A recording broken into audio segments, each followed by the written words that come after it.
Well, the S&P finished its best quarter in over 10 years, but our next guest is approaching the market with a bit of caution, as you can see from today. Here to tell us why and what opportunities he sees on the horizon is Jack Ablin. He is Chief Investment Officer at Harris Private Bank, where he oversees $60 billion, and also is the author of the new book, Reading Minds and Markets. And Jack, nice to talk with you again. Thanks, Betty. So what do you read in today's jobs data for the markets?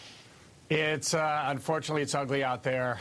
Here we were looking at trying to gain a little bit of traction on the jobs front. We were getting at least less bad numbers on a monthly basis, and clearly this month's report is a setback.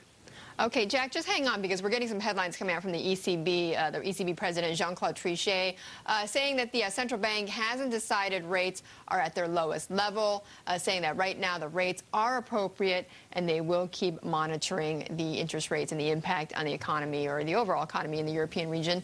So those are the comments again coming out from ECB President Jean-Claude Trichet. Jack, sorry about that. I had to interrupt you on that for some of the breaking news. So given the jobs data and the reaction that we're seeing and approaching the markets, as you say, with some caution, why do you think so many people are expecting, though, that in the third quarter we may see, if not a repeat, but a rally as we saw in the second quarter? Well, that's a good question. I think what we need to do now is, rather than focus on the change in the change, which has been pretty much what investors and economists have been latching onto, we now need to start seeing some tangible evidence of improvement. So if you argue that most of this, at least the incremental change, is a result of the stimulus priming the pump, we now want to make sure that we've jump-started the engine and the engine is actually running on its own. And that still remains to be seen. Okay, so that tangible evidence would be? Would be earnings. So, right now, analysts are expecting earnings in the second quarter to be 38% below where they were a year ago. So at least the hurdle rate on the bottom line is pretty low. The problem, though, is, Betty, I think investors are going to start focusing on the top line at some point to say, look, we understand cost cutting. We see it in the jobs report. That's the easy part. Eventually, we're going to need to see some stabilization in revenues, and we're going to need to see some increase in revenues. And that's really where, between that and perhaps some of the outlooks of management, that's where investors are going to pay very close attention, I believe, over the next couple of weeks. Right, because that's where we are at this moment. We're at cost cutting, and that is helping margins at this point for the companies. But essentially, sustainability is the key question going forward for that, right? In my view, you're right. I mean, we have this, what I'll call this kind of vicious cycle brush fire, where we have cost cutting as a result of lower profits. And that cost cutting is resulting in higher unemployment. And, of course, the higher unemployment is creating lack of demand, and that's where the disappointments on the profit side come from. So we have to get past this little brush fire, so to speak. We may require some pointed, specific stimulus. I'm not sure, but I wanted to just make sure we're beyond that so that we can have continue progress for the rest of the year.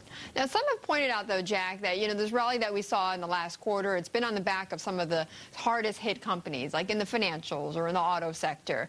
I mean, are those really the ones that are going to be able to sustain any type of momentum going forward? I mean, has that been expended already?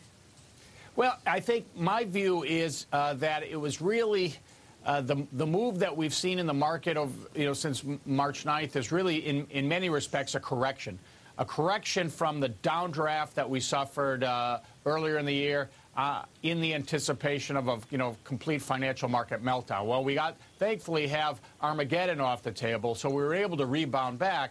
And now, as we were just discussing, that okay, we got the rebound. Perhaps it's a correction. We're at probably fair value given all of the environmental factors that we know, but now we need further evidence to say, okay, now we can take this market higher.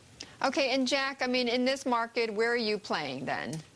So, we're trying to take incremental risk, but we're trying to take it on the safe side. So what I call it is no news is good news asset classes, things like corporate bonds, high yield bonds, anything that has a little bit of credit risk to it, offers a nice yield, a nice coupon, and that if nothing happens, we're clipping a pretty good yield as we move forward. we're right now upgraded to neutral in stocks overall. Okay. Jack, thanks so much. Have a great holiday weekend. Jack Ablin of Harris Private Bank.